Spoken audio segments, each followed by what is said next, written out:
Okay, and well, I'm going to go through this. So this is the Grossi residence. Um, just getting ready to do my first design off a base plan that we did. Um, I think we're getting better, but I wanted to just go over some of the things said that will kind of drive me crazy while we're doing the design process. So overlap lines like this here, having and I know this is the thing, but there's a big difference here. The sidewalk actually goes way over here. Your average sidewalk is almost always 4 feet here, and here it's barely showing 3. So it's real critical that we get these a little more accurate, and then just having some of these design here. So I'm going to show you kind of what I would do my best to kind of go through. Some of this stuff is off pretty far, um, but go through this here and see if I can get some of this stuff just straightened up real quickly, um, to where it won't take too much.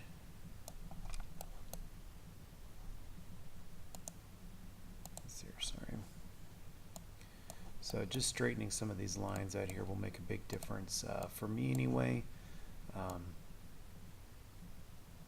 it won't drive me crazy while I'm sitting here trying to design it.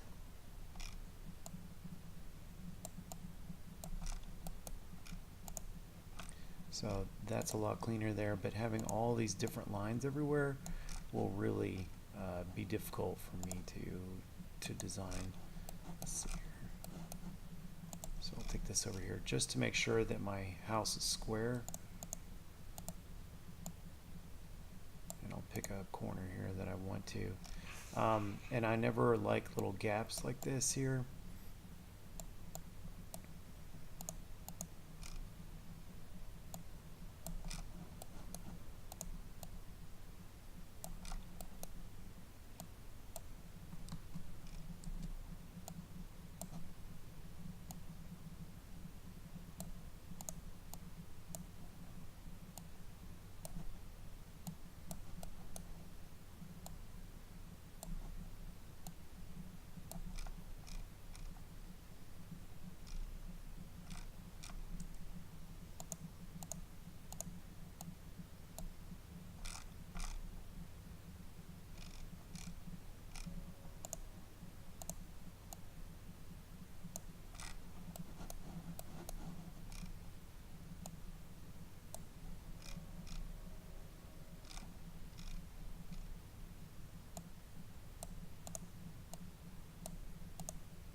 I dislike that arrow type.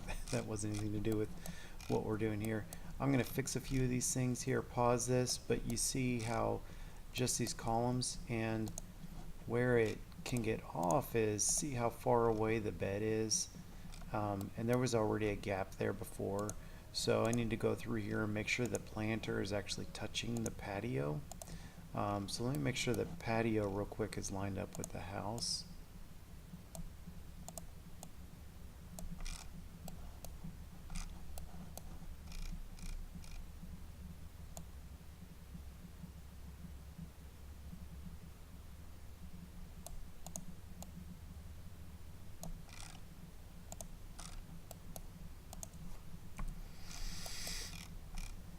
Okay, now I've got most of these lines here. You see how much cleaner that is? I still need to get the planter here fixed and adjusted to where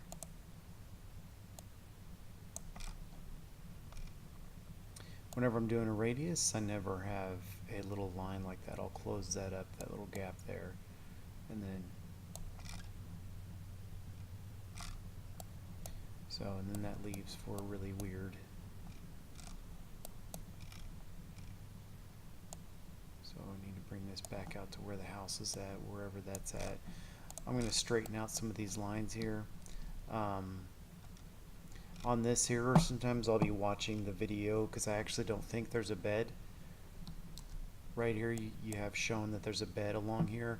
So I'll be playing the video along with me just to make sure, just to see where it's at. So I'm going to pause this here for a few minutes, see what I can do to fix this up, and I'll bring it back. So back on the house here, there's some little things. Usually whenever a house is kind of a U shape like this and they're very close, usually they're coming out the same distances. So I'll bump this out. Now if they're obvious that they're not, and it's per a survey that it is like a foot shorter on one side than the other, totally fine. Keep it where the survey says versus trying to create your own. So I'm not sure exactly how this whole house thing goes. But what I did essentially was create a straight line all the way across, and I'm going to come through and just periodically put it onto grid points that way, because it's hard to even know where to put. But I've got this red line here that'll basically tell me where to put stuff. And I just keep moving that guy across, and I'll do the same thing here, is just create one long straight line, because that's really what it's about, is just making sure that we have right angles to everything. Let's see here, I'll put him. So, and just making sure that if that's where that is, you know, it's just a straight line. So I'll come back here and figure out where this one is at and bump him out there. You know, I'll probably bump him in here, come over here.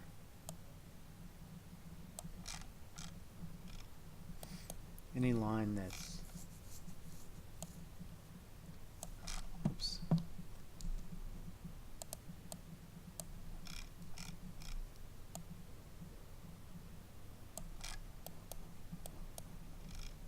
Okay, we're straight there on that one.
I'm not sure. I'll have to look. I'm guessing that this does first story, 10 foot. Yeah, I'm looking here. So yeah, I think there was a little bump out right there. So you're right there. Um,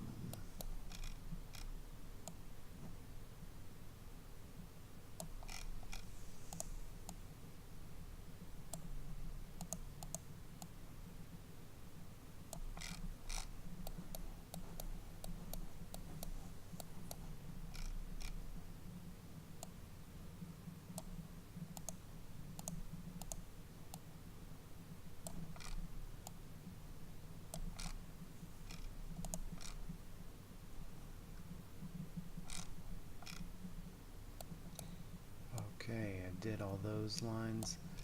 Now I'll sit here and try to.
It's real important now that I've fixed all the vertical lines, that when I'm moving these lines now, that I don't mess the vertical plane up.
be good there.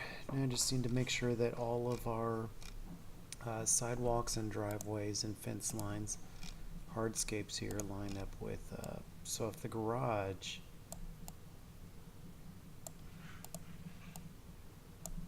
I want to make sure that the driveway kind of lines up with the garage as well too, that it's at least as big.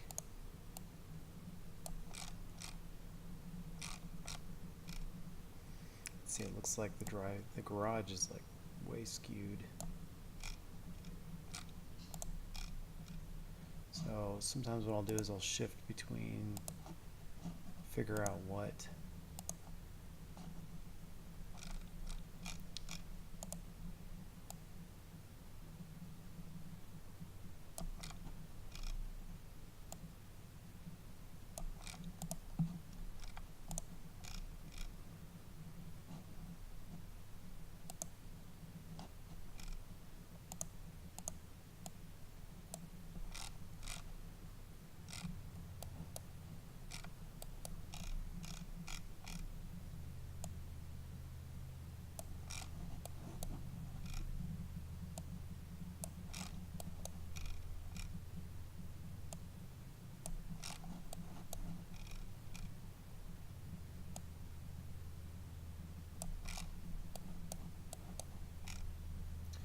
in this instance, when I'm going all the way around the house like this, I might just copy and paste this whole layer. That way I don't have to.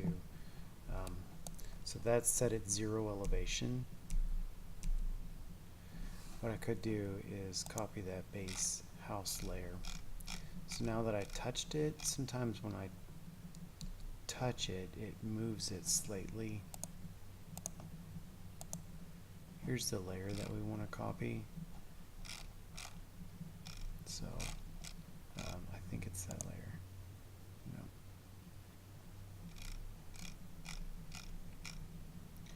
So that's probably deck right there.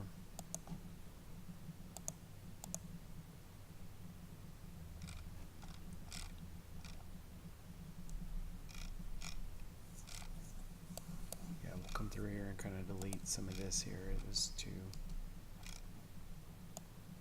make that come right up to the front there of that front walkway. And this is a planter here. Once you start getting the majority on track, it comes together pretty nicely.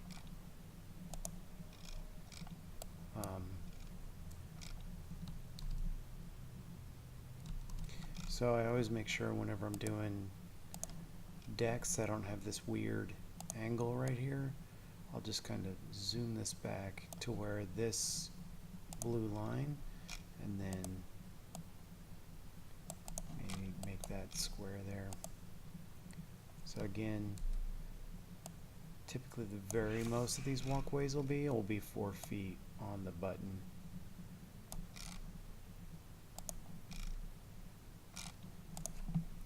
That's just a cleaner look right there.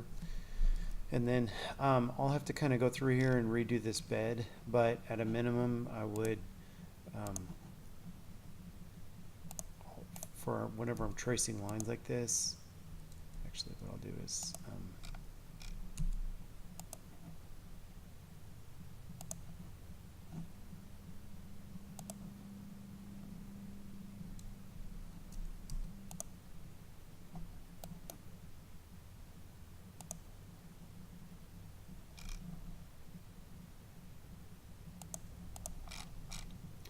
say that everything else is right. That's basically what I would do. And when I get down to here, then I'll try to figure out if I can copy this whole house.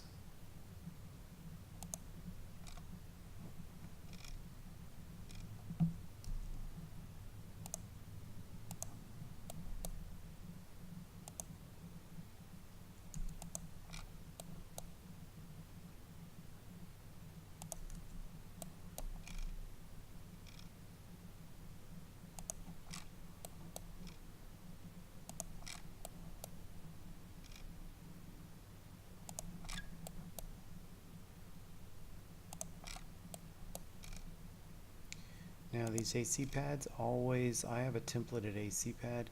These AC pads always come out 4 feet.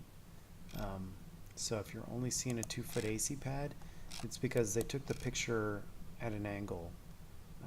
And again, only 4 feet wide there. They're 4 feet square always.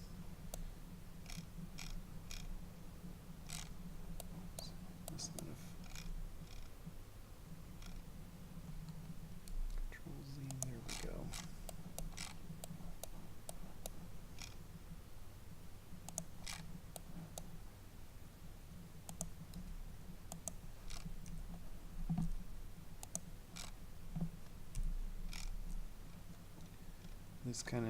This just really helps make things a lot cleaner for me. And design wise, whenever we have this overlap, these radiuses aren't hitting the way they should. So see, that's a lot smoother transition there, nice smooth. You can't really tell from one circle to the next. Whereas here you see this little bump, you can definitely see. So when I click on it, I see this gap here. I'll just swing this one way or the other, and it's a much smoother transition there. Also, if the fence, I'll have to look at the video again, but if the fence goes all the way to the edge, to the water line, we need to make sure that our fence line does the same. So anyway, just some minor things here that we can improve upon just to get our design much cleaner. See what we can do. And then this is also a I don't like doing this to where there's one radius here, a radius here, a radius here, a radius here, when really what it is one smooth transition, and you may not be able to do that. You might have to like totally redo. Now, going from one radius to another, maybe two, like that max, but again, the same rules follow to where they should really kind of line up with each other. So that way it's a smoother transition. Because I can't tell you that other builders don't necessarily do that. Let's turn our grid back on here and get this bed lined up with the house here.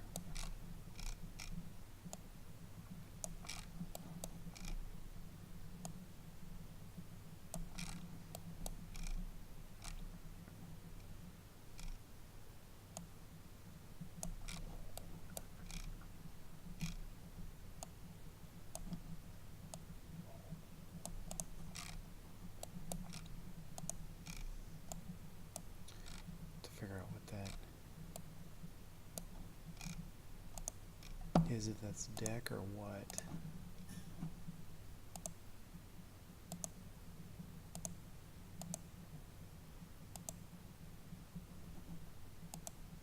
House. Let's go here and look at 3D and see how I've affected the design here. Okay, we have this house layer sitting up.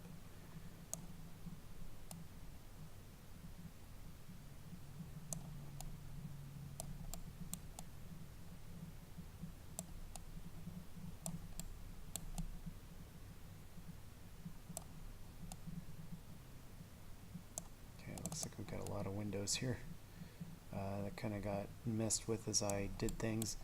I know the front yard is essentially level, so I'll need to add some more terrain lines in there so that way I lose this here. Come through here, we'll go to terrain, and I'll make sure that this here just basically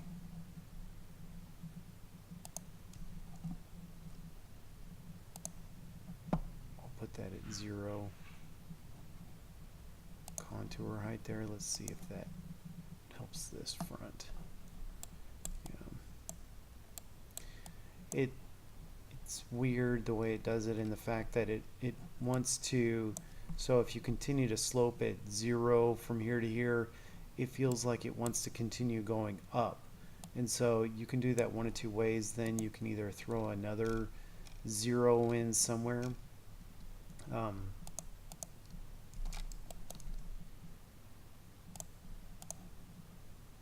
Because in the front yard I really don't care that much about getting it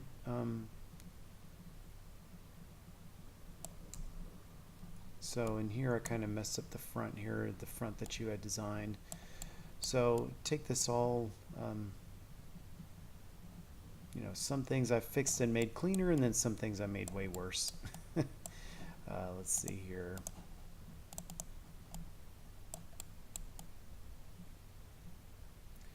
I don't know if that was meant to be at 0 and like a 2-foot overhang like that. I'll have to look at the video to see if what that is. And then this here, I'll have to take a look and see.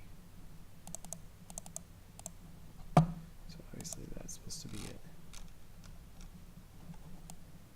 There we go.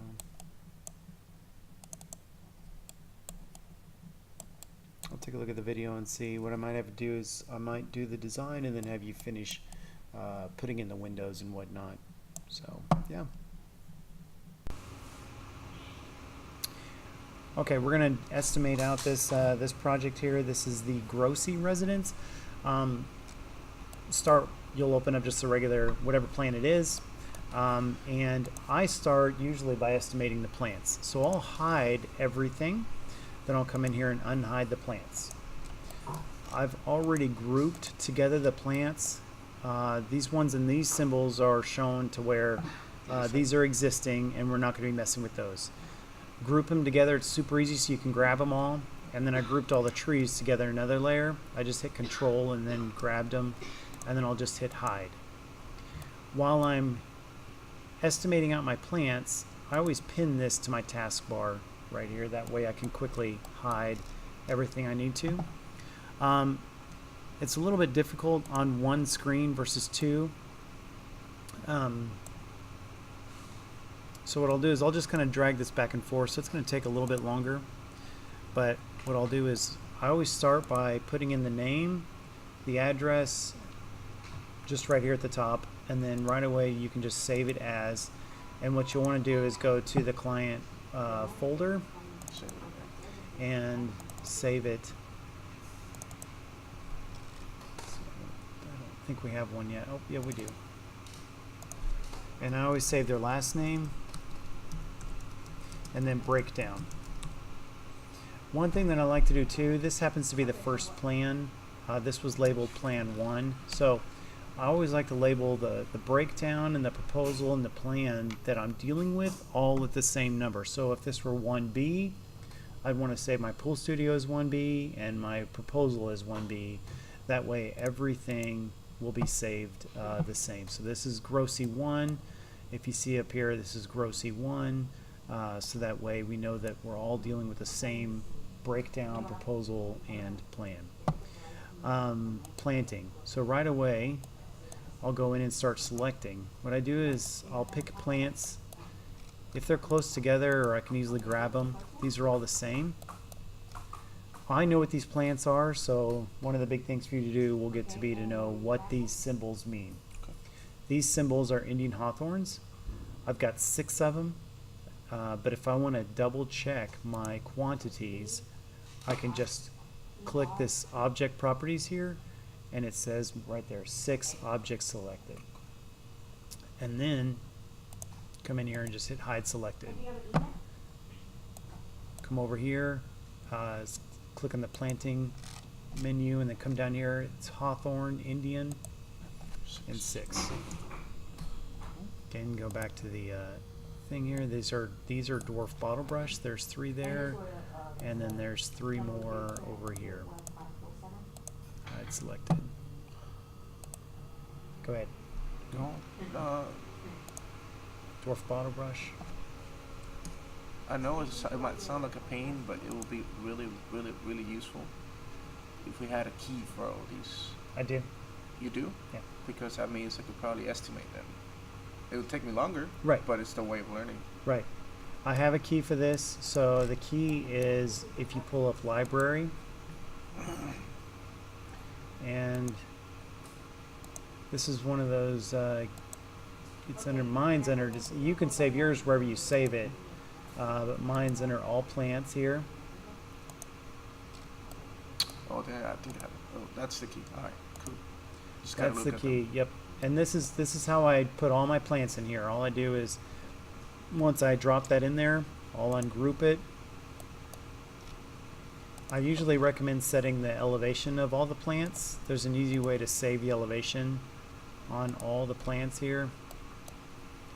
You grab all the plants, and then you'll go into 3D mode.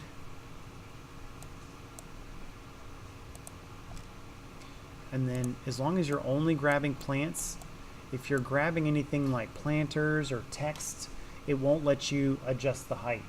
So you can only have these 3D objects, and then you can move them and get them, because sometimes for some reason when we insert it, it'll set them at really weird elevations. I haven't figured out consistently how to make sure they're always at the elevation that I want. This property is a little difficult because it's got a terrain to it, a slope to it, to where in the backyard some of these plants are set at much lower elevations. Hard to tell here without this, but these are set like a foot lower than even these plants that are over here. Anyway, when you go back in here, you can unhide the text is, oh, it's notes. You can go into here. So I just found hawthorn, Indian hawthorn. The other one that I selected was dwarf bottlebrush. One little side note: when you start doing plants and you start estimating stuff, the safest way is not to stop in the middle. Like when you're estimating plants, you really can't get distracted, or when you're in the middle of estimating a particular item, really it's great for the whole estimate, because this is very critical. I mean, it could cost the company thousands of dollars if you get it messed up. But number two is, it can only cost the company money. Like we don't estimate enough of these. Let's say Indian hawthorns, I only estimate 3, but we actually needed 6.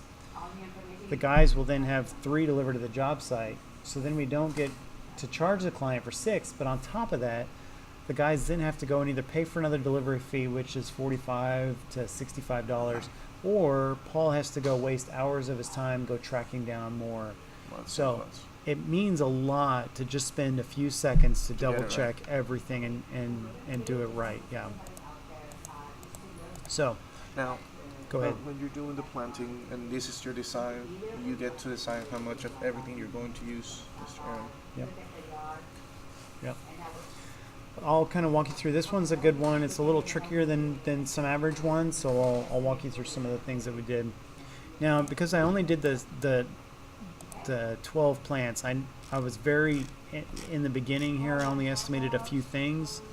So this one I could probably go through and recall my steps, but if I had gotten to where I was almost done and I got interrupted, I would be better off to just start over on the estimate process. But I know that with these 6 here, these 12, I can double check. Right now I'm only hiding 6 dwarf bottlebrush and 6 Indian hawthorn. I'll hide those selected. I can double check, make sure 6 dwarf bottlebrush and 6 Indian hawthorn. So I picked up right where I left off. What you don't want to get is to where you hide 3/4 of this, you forgot exactly what you hid and what you didn't hide. And then, anyway, it's just better to be safe than sorry. So we'll go through here. These are boxwoods. So there's, again, you can just, there's 8 there. Gotta bring out that key, just look at it. Mm-hmm. Because that's really all you use, right? I do use some others. Like I have a maple tree in here that's not in there. If there's ones that we're using consistently, you can always add and update the key. You can always, this is totally flexible to you.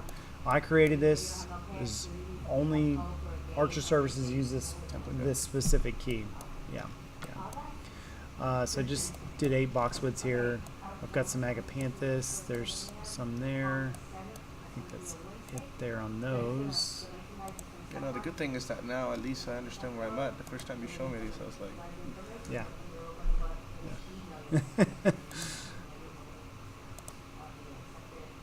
it all makes sense now. Sort of. Not Yeah. way better sense than before. I'm not gonna lie. Oops. Good. Okay, there we go. Let's just take them at a time. These are firecracker plants. Hide selected. Go over here to.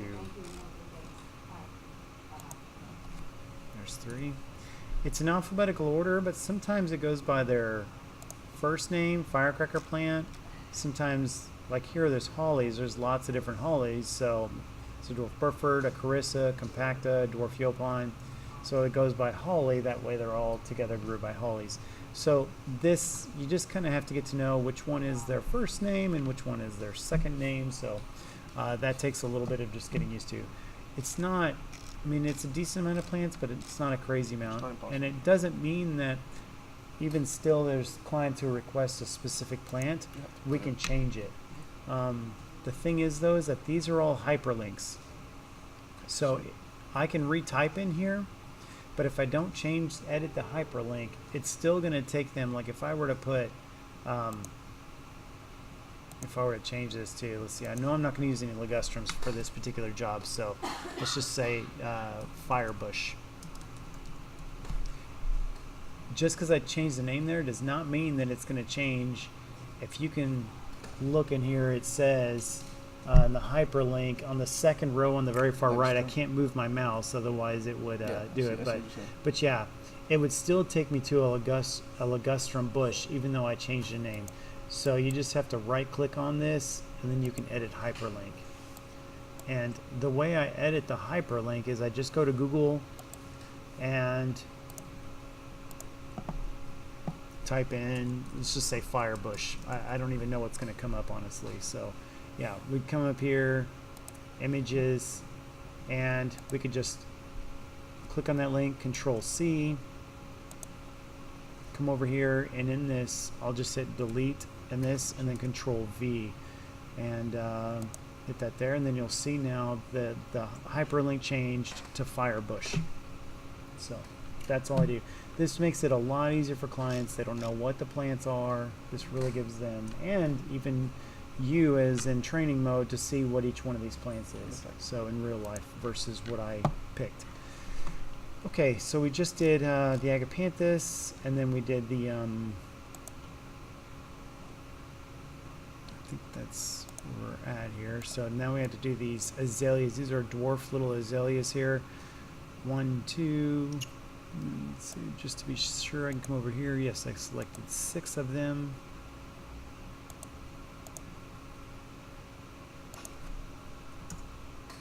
Some things I also make my hyperlink generic. This is a generic boxwood, but there's actually lots and lots of varieties. There's baby gem, little gem, Japanese, just goes on, the list goes on, and I don't even know a fraction of them.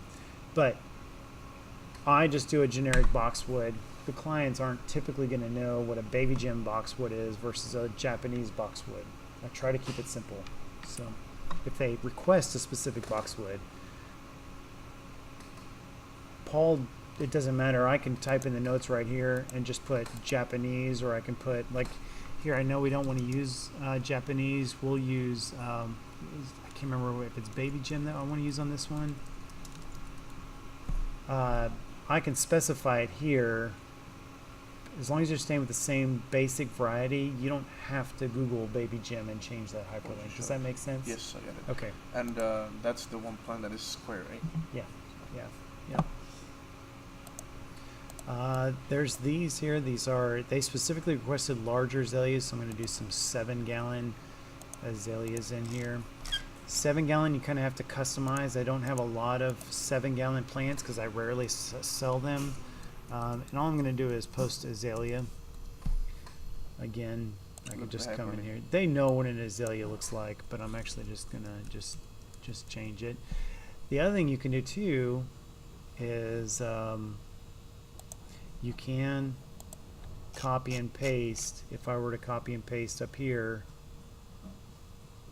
I can't remember which variety, but I can copy and paste this whole thing, Control C, come down here to the 7-gallon one, and Control V, and now the hyperlink will have changed with it. So 3 of those there.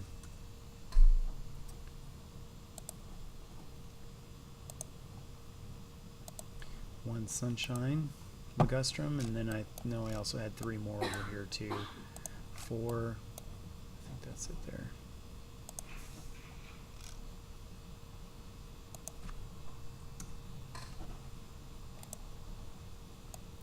So little Nandinas.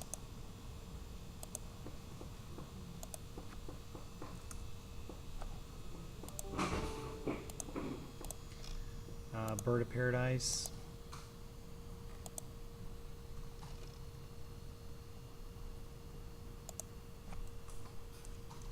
Still,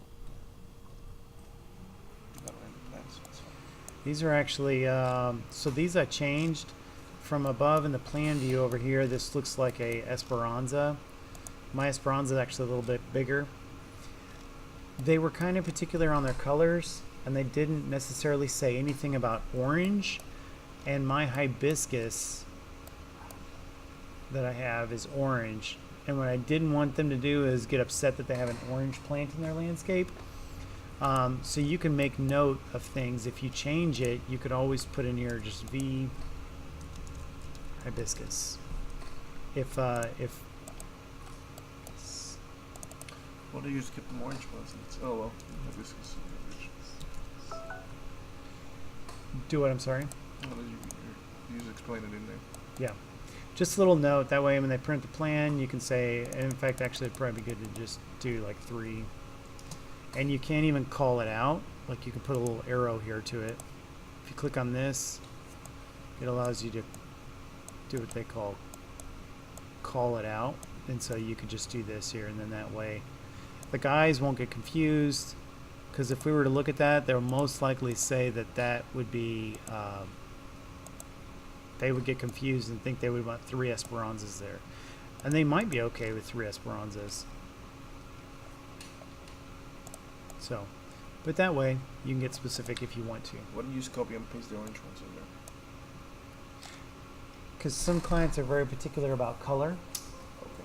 So if I put 3 orange hibiscus in their plan, they said they wanted reds and pinks. So my feeling is that oranges don't go with reds and pinks very well. Some clients will say any color and all color, that's fine. But some clients will have a very specific color they don't want. And so if I put it, even in the design, I know deep down that I'm not going to use that color. It doesn't matter. That'll just turn them off. Does that make sense? If they hate yellow and I put yellow in the design, it could really drive them crazy. I specifically asked for nothing yellow, and there he goes putting yellow this and yellow that and this. It's gonna be like he didn't listen.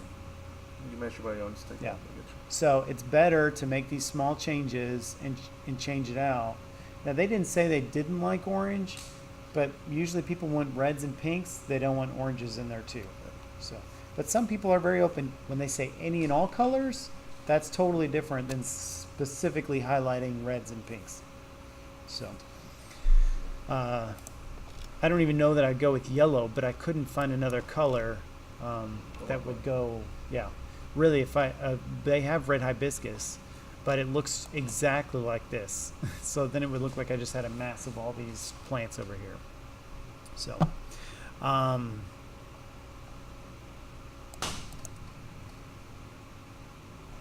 okay. So let's see here. 3 hibiscus. Can you say something? Okay.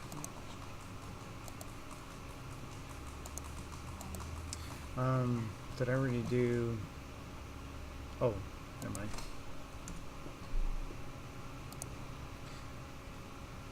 This is a little gem magnolia. If you're not sure what it is, the tree actually could be. You could come back in here, and that's over here. Magnolia.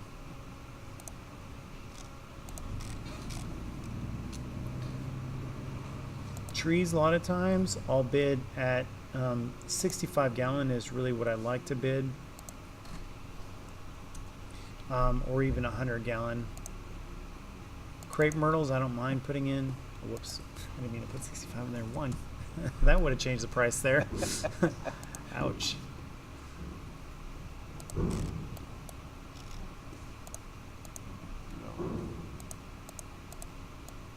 And then 6. Make sure you don't grab anything on accident there. If you just hit Control, it'll allow you to unselect or select additional items as well. When you're designing, Mr. Aaron, and they give you a budget, since you already know the plants, you kind of know what to go with already, just by knowing how much you want to spend. I never ask a client their budget on the first meeting. If they tell me, that's fine. But I actually prefer them not to tell me, at least during the first meeting. So, Because most people don't know what things really cost. or what they want for that money. And most of the time when they don't really, they've not usually seen a design of our caliber. And sometimes if you give them everything they want and more, they're willing to spend a lot more. It's not about me getting more money out of them, which that's part of the reason, but the biggest part is the fact that my They goal is want. to give them exactly what they want and then some. It's the wow Clients, it's never about the money when they say no. They might say it's about the money, but it's because you're not truly hitting every one of their wants and desires and their needs for them to just say, yes, that is worth that extra a couple $1,000s or whatever it is. Does that make sense? Yes. So,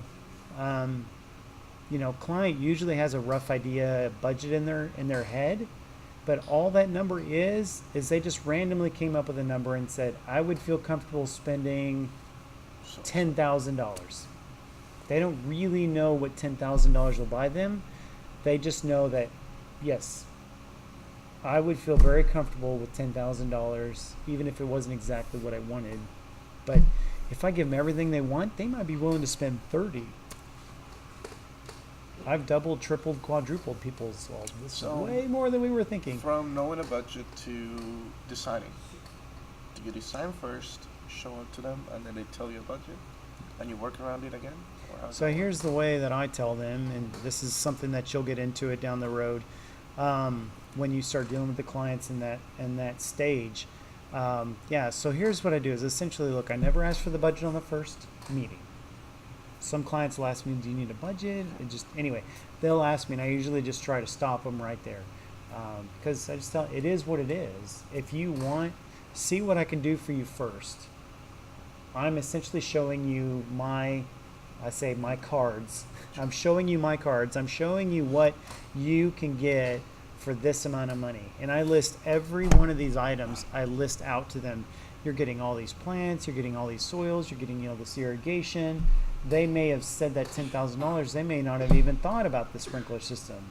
They may not have even thought about drainage. And sometimes those things equate to what their whole budget is. So then I tell them, look, if you have a specific budget in mind, now that you've kind of seen what you can get for this much money, where would you like to be at? And I never, ever, no matter what a client comes back to me price-wise, get upset for any reason at all. I want to give them, it's finding that happy medium of giving them exactly what they want design-wise and getting it to where they feel comfortable with their budget. So basically, you're telling me that the first design you do without a budget. Okay, that was my original question. I do without a budget, and but I can usually at least get fairly close to what they want. Just by what they Because tell I you. never want to come back with, if a client is looking to spend $10,000, and if I come back with 15 to 20, they're okay. But if I were to come back with $100,000 plan or $200,000 plan, they would be upset. Oh, yeah, actually. So it's just from getting to know clients over these years. Usually I'm pretty close. Sometimes they'll just send me a brief email, Aaron, your prices are way too high, we can't afford you, blah, blah, and they move on. That's fine. We obviously weren't even in their ballpark, not even close, if they weren't willing to at least talk to us. Makes sense. And I'm always very friendly, very open, never get upset with clients for whatever they want. So, but I also never try to compromise my prices in any way, shape, or form. If they want to reduce the budget, they have to be willing to sacrifice some things to get there. Makes sense. Does that make sense? Yes, it does. So, yeah, your job is not to come over here and start playing with these profit percentages unless I give the direct order to say, yes, you can bring it down by X, Y, and Z. Other than that, your job is to price it out, see what it comes out to, we send it off, and we go from there. So Definitely. I would always, especially the first time, I usually price it a little higher on the first round. And if a client says yes, we give them everything and then some during the project. But then that gives me more wiggle room to come down. That way, if I come down, then a good amount. Make it seem more appealing to them. Yeah. Yeah. It tends to Self-stress, work so. better than trying to go really cheap on the first round because then you don't have anywhere to cut. Always gonna want to Yeah. cut. You know, I'd say maybe 10 to 20% of my clients per year will just say yes right away, first round, no negotiating, no nothing. You hit it spot on. We love it. It's fantastic. When can I get started? Right? Good stuff. So it's a decent percentage, but the other 80%, I'm having to go back, redesign, manipulate, change things. And it's either because I didn't get the design quite perfect or the budget. Cool. So back here, let's see here. So these are dwarf philodendrons. Go back here to planting. Philodendron dwarf right there, 3 of them. And they look exactly the same as the full-size ones. They're just way smaller. This is a Duranta here.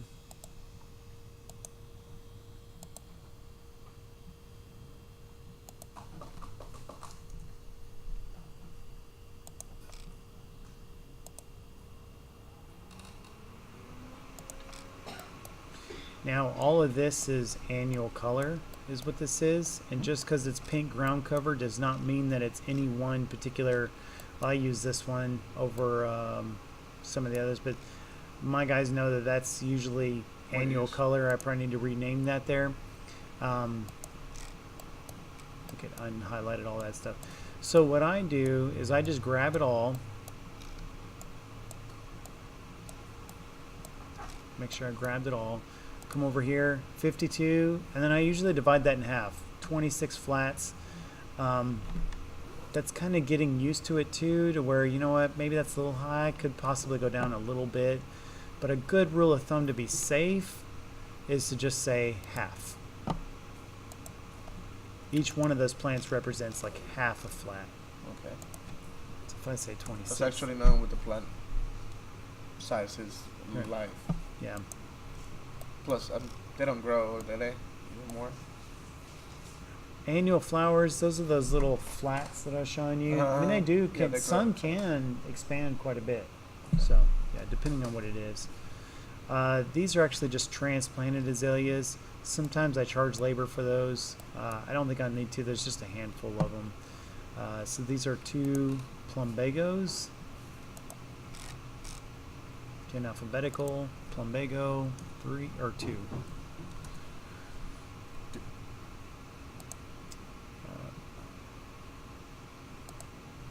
Oh, yeah, 4. See, and then here, these are Esperanzas.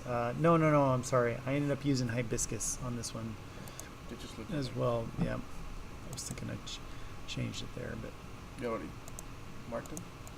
5.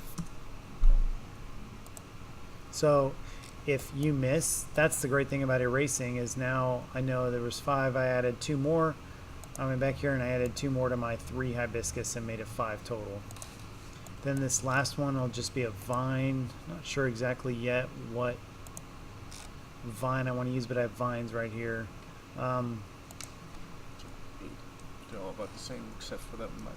They're pretty much all the same price, but I'm Well- not sure exactly what vine I'm going to use right there. I could go in here and just delete the remove hyperlink, and so That way that it's will- not showing. yeah. Well, I mean, you still have an estimate, so. Yep. It's still priced in. We'll still show it that they're giving them a vine, but we just didn't specify exactly which one. Okay. So now we're pretty much done planting. I also made some other notes in here for the client. They wanted concrete pads for their pots. They wanted a cement footer for the fountain. Reducing beds around the trees, a little bridge. So make sure you read all the notes as you're estimating, because as I'm designing, I might throw some notes in there that we have to estimate out specifically. So next thing that I typically move on to is planters.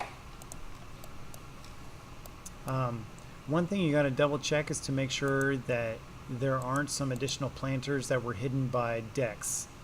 So as you see, there's a planter. This is a planter right here. If you go to 3D mode, you'll see that that's a planter right there. But if I go to, hey Ben, I'm gonna pause it. Okay, now we've got all of the other beds, just the beds turned on. Well, not just the beds, we've got other things turned on.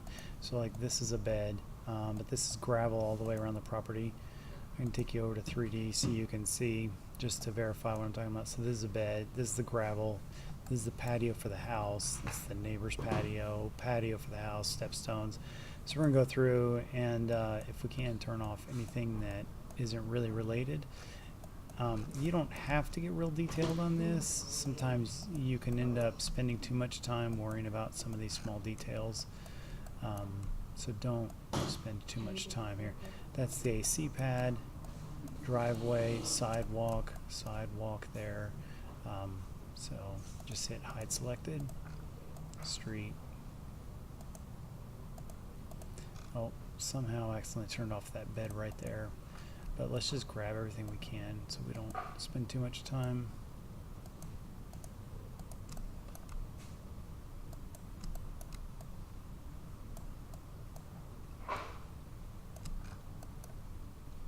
Let's see here. So we do object properties, and here these are the, because we have some coping area, like this bed here has coping around it. The total area is 1,078 square feet. Sometimes you need to look at the total area, which is right here, but since it's probably just the coping around there, let's just take the 1,078 there. They've also got perimeters in there and whatnot. So 1,078 plus we need to figure out what that front bed is right there. Oh, maybe I never even put in a planter in that, so that's what happened actually. So come in here.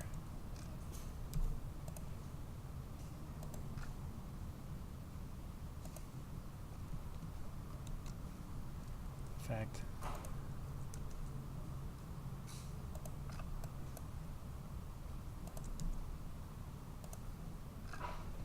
There we go, and then that added another 68. So 1,146 square feet total. Oh, and then when I'm done, so depending on the client, this automatically puts 2 delivery fees in here, and it puts $60. 45 is actually the minimum, so you could go down to 45 if it's a close house. You could also potentially cut down to 1 delivery fee, but most jobs I leave 2 just to be safe. Then I come through and I just delete.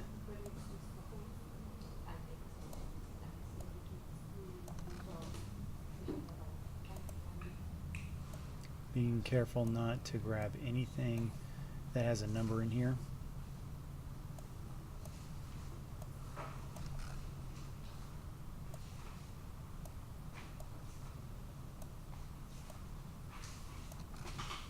You could periodically come in here and just, because if you mess up once, you got to start all over. So sometimes I end up just trying to do sections at a time here.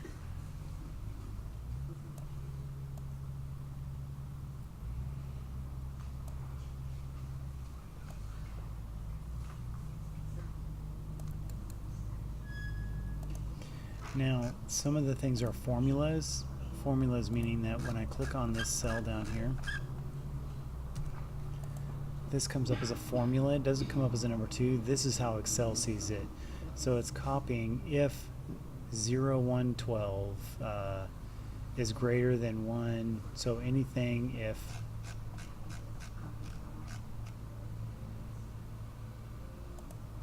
this number here is greater than 1, then it puts a delivery fee in here.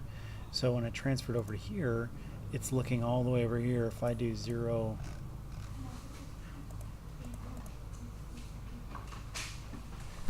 if I do 88 in here, oh, 029 is what it's looking at actually.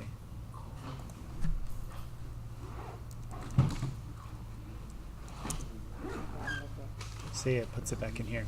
Bye, have a good night. So what we want to do is we'll just manually enter this right here. There you go. And then we go over here to the soils. So now all we have to do is just enter in. So the landscape beds are for the soils. That's what the material we use to build up the beds, the dirt, so to speak. And then the mulch is what is on top of the soils. So we were at 1146.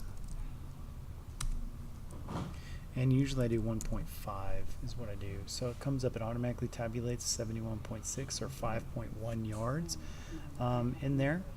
And because we're actually, all of these beds are existing, the only bed we're adding is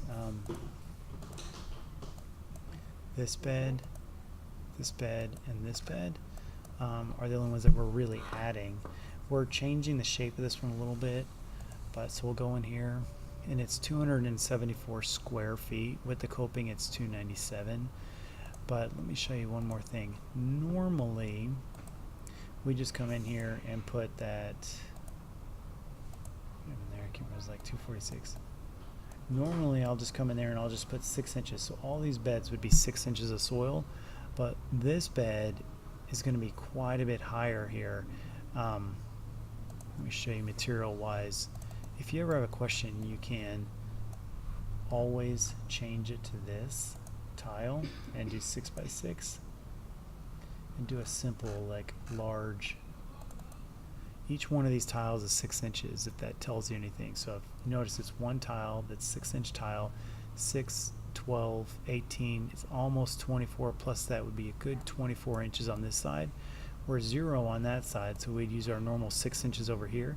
But over here, we're going to use over 2 feet of soils. So we'll probably average out at 12 inches for these new beds, and same over here if you did all of that. So what we do is just hit Control Z, just go back material-wise to what we were. There we go. So where were we at here?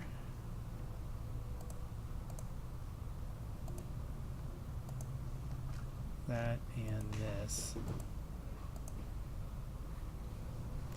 297, 274. Normally, like I said, we'd put in 6, and that would give us at 5.9 yards. But we're actually gonna probably more than double that. And I might even do a little bit more just to be safe. That way we can freshen up some of the other beds. So we'll just round that up to 15 here, and we'll do 2 delivery fees. And you can round this up if you want to, but once you change these numbers here, you're taking away, see if you look up here again, this is the formula that's in that Excel box.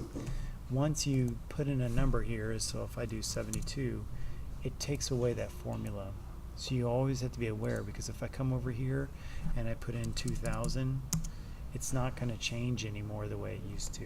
So be aware that when you're changing a formula, you're permanently erasing that, or when you're changing a cell, you're permanently erasing that formula. Now, if you don't want to calculate, what I recommend doing is just coming up and opening maybe a second breakdown there. And don't save this one. Just enter in, say, man, I messed up on the soils. I need to add another bed, and I need to make that more at 12 inches. You can always come over here, do this, then close it out, and then type in that 43 right there. Does that make sense? Good? Taking off? No, yeah. Okay. So again, we'll just copy and paste over here. This fertilizer here is stuff that we use to amend the soils. It basically adding food to the soils. So we had 71 bags right there.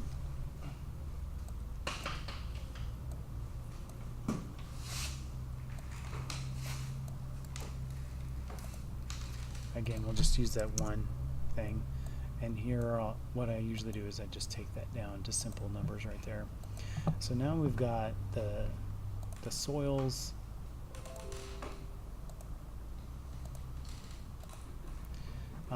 We need to estimate the gravel in here in these areas. So we have gravel there, we have gravel here. I think that's really everything. We could potentially put gravel up here along the back of the house. I don't think I put...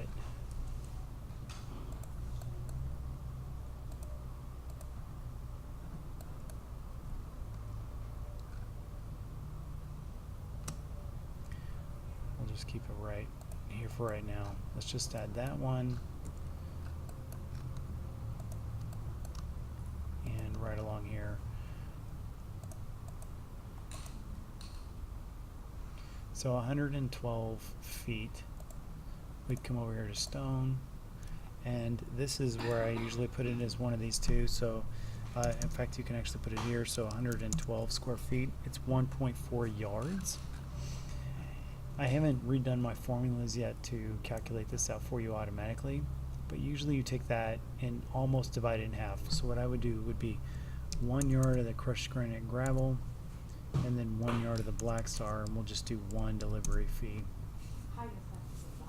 Anything more than like 3 to 5 yards in these, I would do 2 delivery fees. So then they need edging around here. So what this gravel does, this is probably the best explanation of it. We put a gravel barrier around the house, so that way water and soils, we're going to build up the beds. That way water and beds and stuff the soils aren't actually into the house and all that stuff. They're kept away from the house, and it's nice and clean. We can make this smaller, we can make it bigger. Sorry about that. Sometimes it's also used, let me try to go to house here.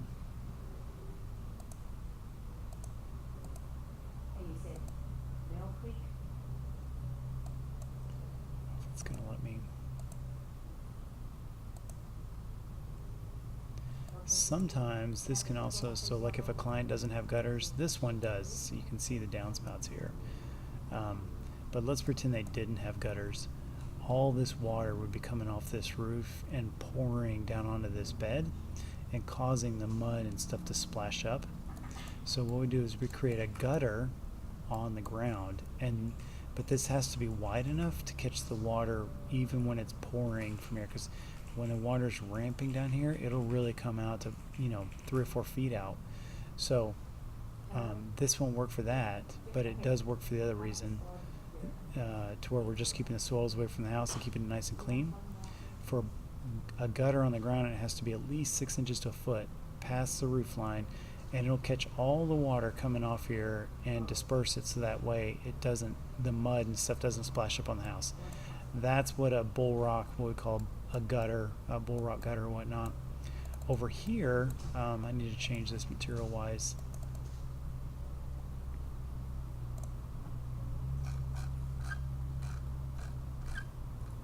These are the little details I want you to kind of follow up on.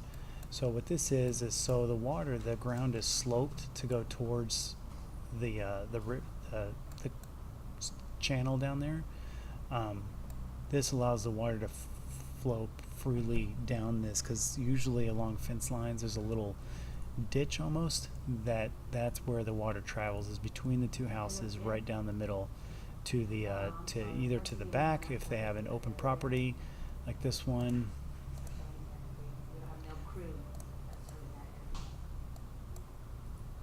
Let me go here to 2D here. So go back to 3D.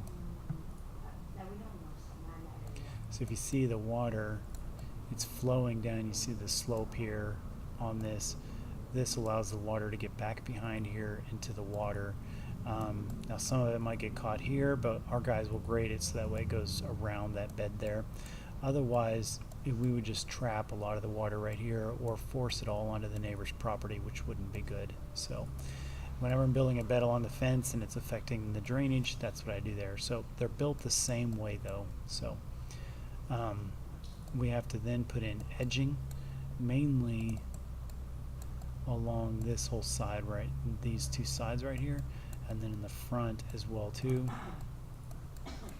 And what that does is that allows us to have this gravel be lower and not have the soils flow back into that gravel area. So we need to calculate the distance here. That's 12 feet.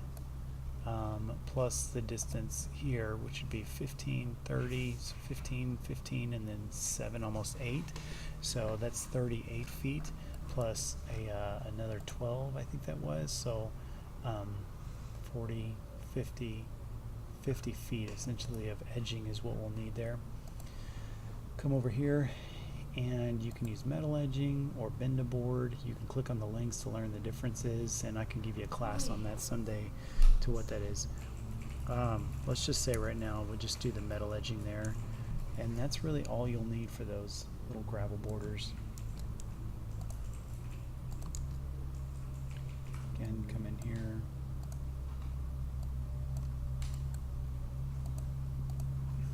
And I'll explain to you why we use some crushed granite gravel and some black star. Now, if you noticed on this one bed, I didn't include edging along here.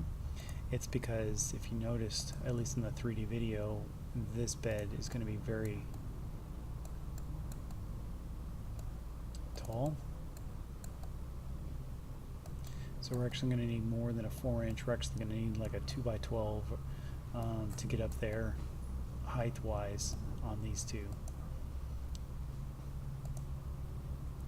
So we have like right at 21 feet right there. So we'll come over here and we'll go to the wood and building materials.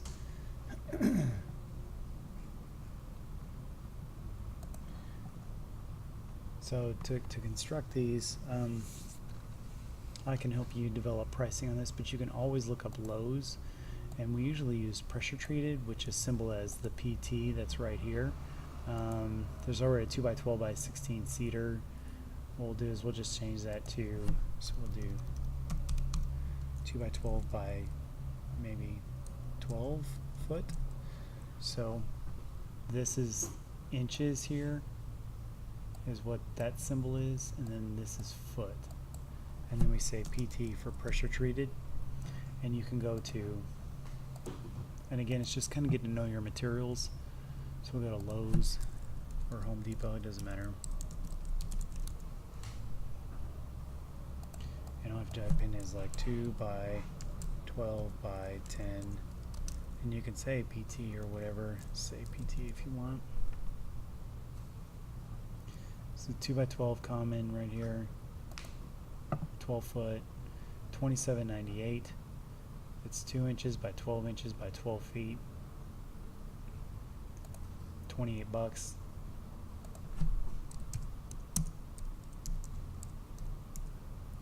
And if we did 4 of those, so we could actually double stack them.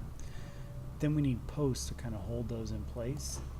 And usually I do them like every 5 feet or 4 feet, kind of depending on the length. So we would need, you can draw them in if you want to. So we need one here, and then every 5 feet you can just kind of measure if you want.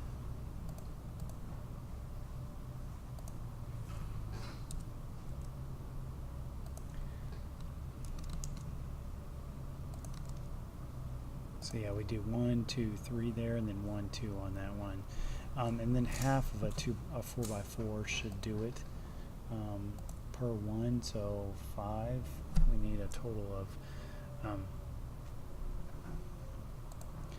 we need, so it'd be one whole, half of a 2x4 here, and half that'd be 1, and then 2.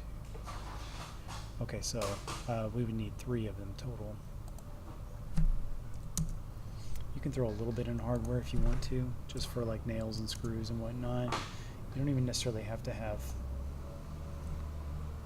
cement or anything to hold those posts in place.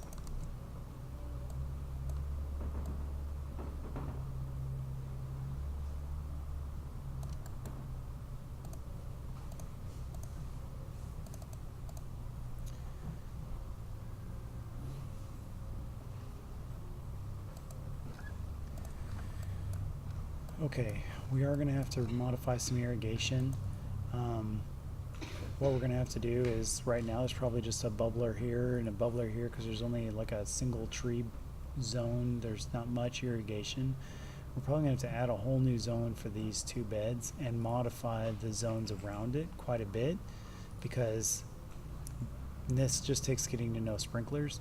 These are probably big heads that spray really far, and now we're going to have to turn them to where they're smaller heads spraying around it. So there's a decent amount of irrigation work in that little tiny bitty thing. So we might even put here and just, that would give us quite a bit of irrigation work. 2.5 zones is essentially what that is. A new zone of irrigation, and again, this is another class, is we retail it at about 700, and then half this pretty much comes up to be right at half of that.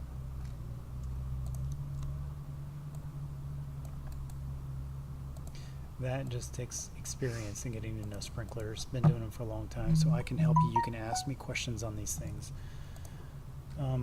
The stepstones are existing. Oh, we do have to build this bridge right here too. This is not a common thing. It's not very often that I have to build a bridge. I think I used to even have like a bridge thing. You would just put a small thing in there, but essentially, so a bridge will usually consist of, so we'll do a couple more of these 2x12s. We'll actually do 4 more. Usually I say 2, but that's a fairly long one, so we'll be able to double stack them there. So let's say 8 of those. And the bridge is 12 feet long and 3 feet wide. So we can actually go back and Google 2 by delete 4. 6, then if we did an 8 foot.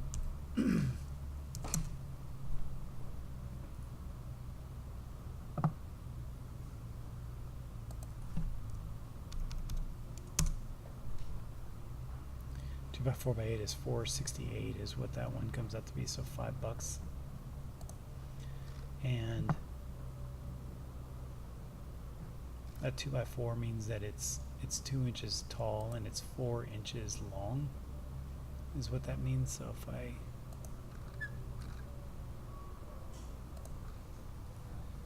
so it's only 4 inches this way, so we'd have to like copy and paste all of those, or you take the 12 feet times 12 inches gives you 144 inches. Now you would think to divide that by 4 because it's a 2 by 4, but actually 2 by 4s are actually 3.5 inches wide. Confusing, I know. So 144 divided by 3.5 inches, it'll tell you on the thing actual dimensions. So if you click on this one here, actual dimensions are 1.5 inches tall, 3.5 inches this way, so that's what we're trying to figure out, and we divide them by 2, so we need a total of 42 essentially,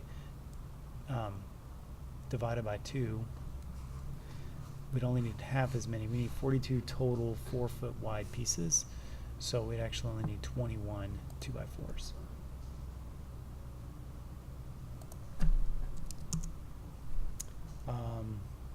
Here it's putting in 33 hours of labor, so 8.5 hours is a full day. These are things you just kind of have to get to know. So creating those pressure treated boards, that might take a guy on that, just that one side over there, that first one that we were doing. I would say if I were putting one guy on that, he could probably do that in a morning between cutting and putting and digging the holes and all that stuff, so about 4 hours. Plus you need a couple hours to go get the wood, so 6 hours should be good there. And then this here would probably take a guy almost a day, so we'll put in here about 12 hours in total. A lot of this is just kind of getting to know the guys and the materials. So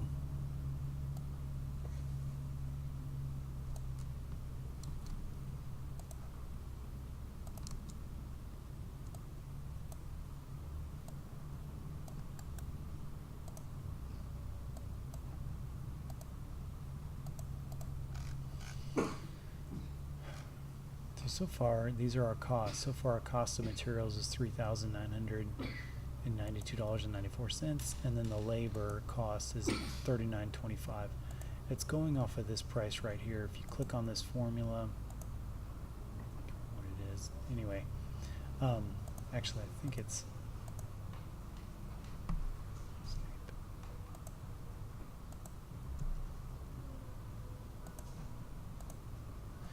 Okay, yeah, so it's totaling what this is up here, 3,900. So it's telling us an estimated 2 days so far of work, a total of 81.78 hours. To get this 2 days, it's actually doing 8.5 hours. It's totaling the hours from all of the sheets that we have. Plus it's adding, so this is where it's pulling it from, is from all these sheets right here. Plus it's adding an extra 5% is what this is. So let's see here, site prep tool rental sheet, and it's pulling it from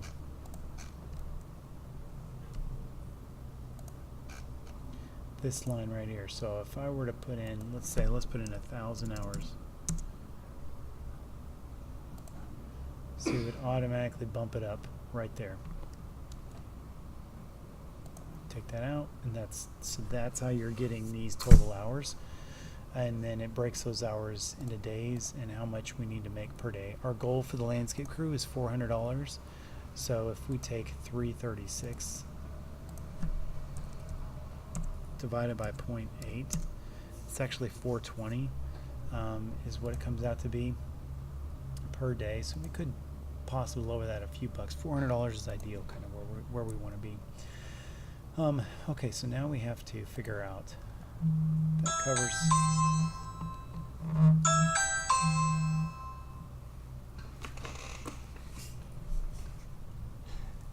Yeah, you'll hear that forever on the tutorial. Let's see here. Okay, so the last thing we have to figure out, this one's a little tricky. So we have to figure out everywhere we have that stacked stone right here in all of these different areas.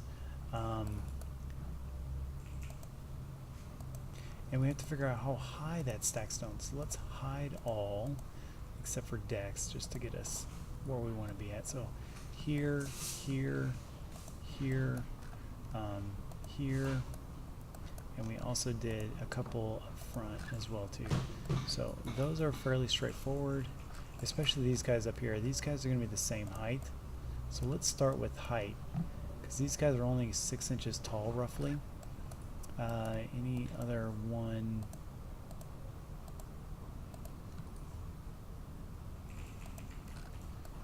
At 6 inches, probably going to be roughly this one, this one, and this one will all be that 6 inch height, just normal height. 262 is the perimeter right there. And what that's counting is all the way around both sides for that perimeter. So what I do is I take that 262, that number right there, and divide that by 2. It's 131 is what that is, 131 feet. So let's keep that down, keep that in our mind. Now with these, remember how I showed you how high these beds were? And on these sides, so a good thing that you could possibly do if you really want to get, it just depends on how accurate you want to get, but I don't want you to spend all day doing it, is on these two right here, you could actually come in here with like this right here and figure out, you could actually count. And these are to scale here, 1, 2, 3, 4, and you could really get detailed as far as that goes. But what I'm going to do is kind of average it out and just say that we're, let's estimate not 12, but maybe like 15 inches all the way around on both of these just to be safe. So let's go back to 3D. Let's undo that material list there. Control Z. There we go. Oh, I need to figure out.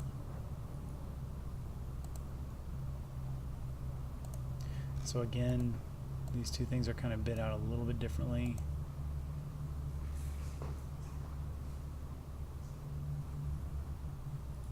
Let's go to decks here. So it's 125 perimeter.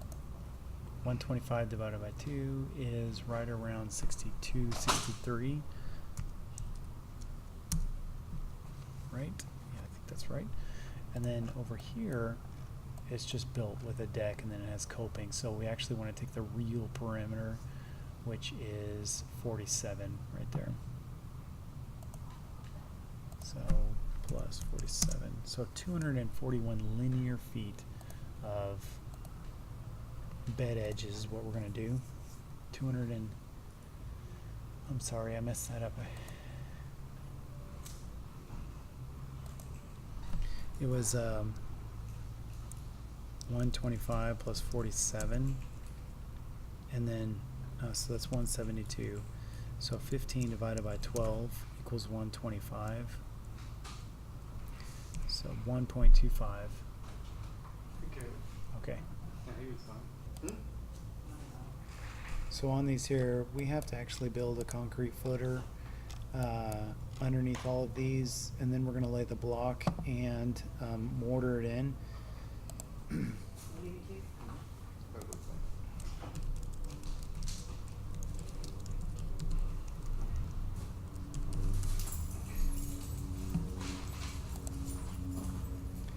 Normally, when I price in stone, it's going to be more along the lines of it's not as ugly as this. This fits with the stone, it's fine. But you see there's no mortar, there's no foundation, there's nothing there. Okay, cool. Okay. Have a great day. You too. What we're gonna do, and not anything somewhat is along these lines right here, because we are gonna get tall, so it is gonna be significant. It's not gonna be as in-depth as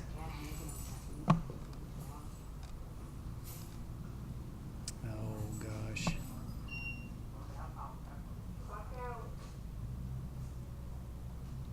like this one here. I mean, there's probably concrete, because this is just flagstone on there. There's probably cinder blocks and all kinds of stuff back there.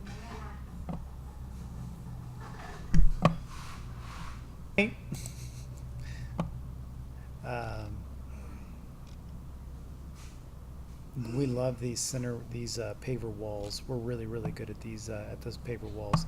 Here's the one I was looking for. So it's not going to be as in depth. This is like a full concrete footer wall. This one is major. You got the coping on top and all that stuff. The coping is this top part. Then you have the face, that stone, and there's going to be cinder block. So there's concrete put behind here. This is a major wall right here. Something like those other ones are much simpler to do. You're doing a very small concrete footer. There's no other material behind it. So that's probably one along the lines of what we're going to try to do with this climb right here. So with that, and I totally messed up on recalculating these numbers right here. So we have 125. Okay, so 125 perimeter divided by 2, that was the 62 right there. And then this one here was the 47. So 62 times 47, oops, 62 plus 47 times the 1.25 equals 136 square feet. So yeah, we could do this 136. And then we could take all of these others, we could just get square feet here and just pretend they're all 12 inches, if this makes sense. I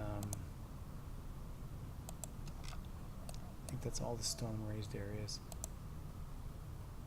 So 262 perimeter, instead of dividing it by 2, because we're only going 6 inches tall, we could keep that as is and pretend it's, oh, I'm sorry, actually instead of dividing it by 2, we'd divide it by 4. So 136, that was number 4, divided by 4 is 201 square feet. I don't have a thing because I don't price this very often.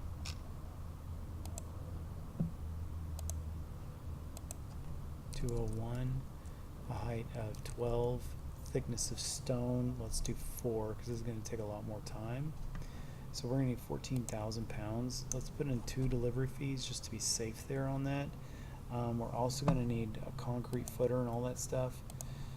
We're going to have to do form boards when we pour all these concrete footers around here. Again, here on this one, we can just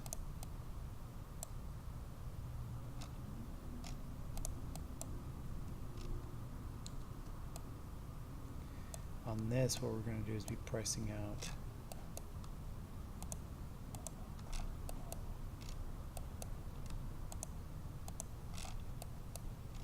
the footer, $394. Again, we'll divide that by 2 to get my total perimeter plus the 47 from this bed right here. So 244 linear feet of a concrete footer. And you can always Google these things if you have questions. Concrete footer, we're going to need stuff like bender board or some kind of board edging material for what was that, 247. We could just use this We could use metal edging, or we could use the bender boards, a little bit more expensive. So these are 20-foot pieces is what this bender board is. So we need, that's 10, 11, 12, 13. So 13 of those. But actually it's be like 26 right there. Yeah, it's $800 for that.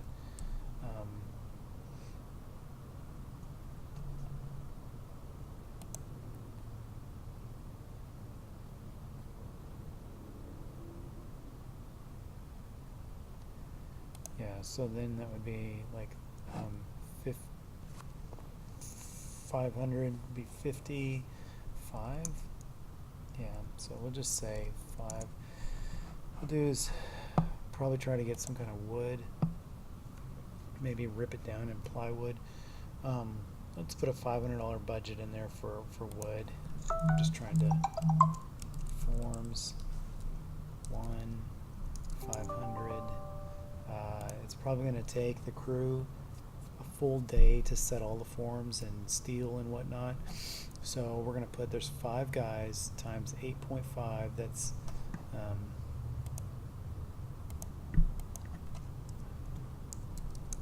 68 hours right here. 68 man hours right there for that to set all those concrete forms. And what we'll probably do is just get a bucket of, or get a trailer load of concrete. And that's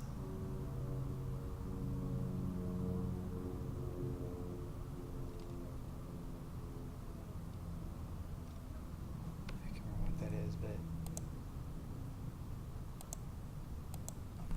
I think concrete trailer. We'll have to call to get the price on this and figure out what that is. Let's just roughly put that in there right now.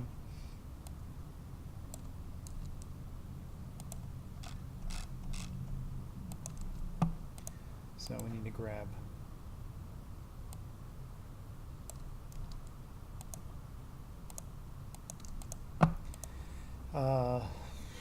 let's see there, and then the labor on the stone is probably actually going to double, having to do the mortar.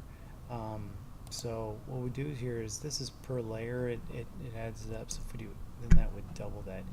80 hours would essentially give our guys, yeah, it might take them, so this whole project I think will take them 3 days to do just the stone. So we have 80 hours in there, and then the forms and the footers and all that stuff, we have 68. So we're still missing, that's 1 day of labor for the crew. We actually need to do that stone. I really think we need to go more than that. So 120, that should get us pretty darn close right there. So yeah, about a week to do this whole job seems pretty close. 13,430.84, and this whole thing is just labor is what this is. It's just ridiculously expensive. Our guys are not that fast at it. So there we go on pricing this job out. I believe that I priced everything out. There's no grass that we're going to be doing on this job. Oh, they do want us to scalp the lawn and then re-sand it too. So, and I just remembered that with everything. So what we want to do is figure out the overall square footage of the property.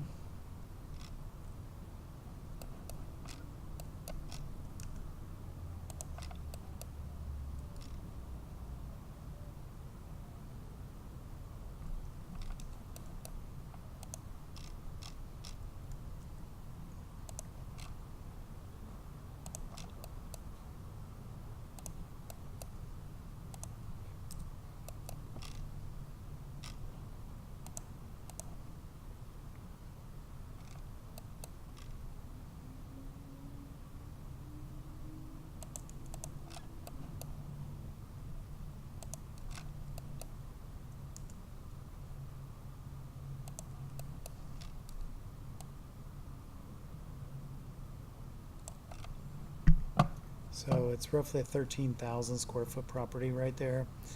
And then you can take away the house and the driveway and the sidewalk.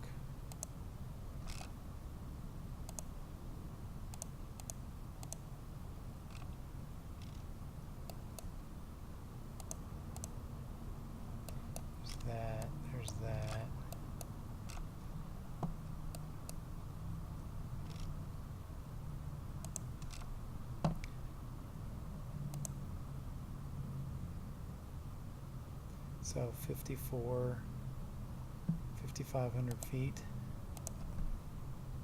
13,000 minus 5,500 feet.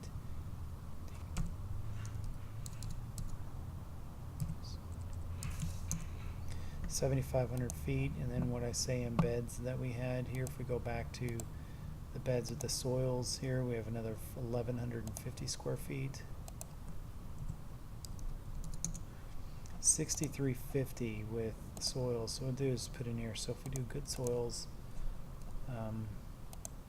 6,350, and we just do 1 inch, that's 20 yards of materials, 10 hours of labor. I would actually put that down.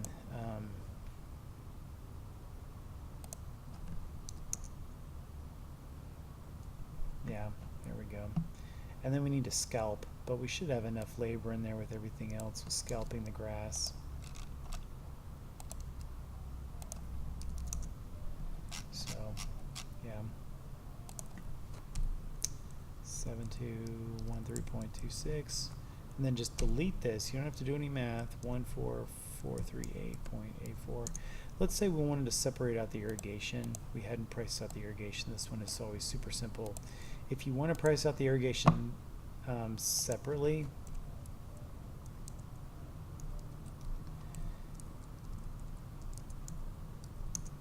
you would have had, then you would come here, line item this out, do this afterwards. You could type in here irrigation, and then you just type in 350.26 and then 1159.2, and that allows you to line item. So just the irrigation on that's $2,000 of the whole deal. So that's how you do it. If you don't want to price it out separately, which is the way I prefer to do it, just give people a bulk price. It works great. So 7213.26 and then 14438.84. So there you go. So the whole job's right around $30,000 on this whole thing here.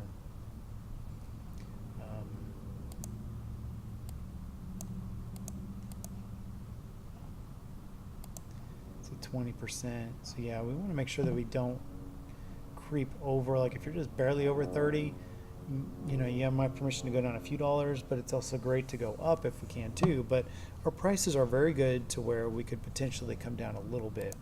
But yeah, that's how you price a breakdown on a job. The other thing I do too is I'll sit here and I'll delete these cells, shift them left. Plant wise, for right now, don't worry about these white ones. So shift them left. And then I also change all of these clear. So come up here to the border, no fill, there we go. So now we can cut and paste these things into the Word proposal.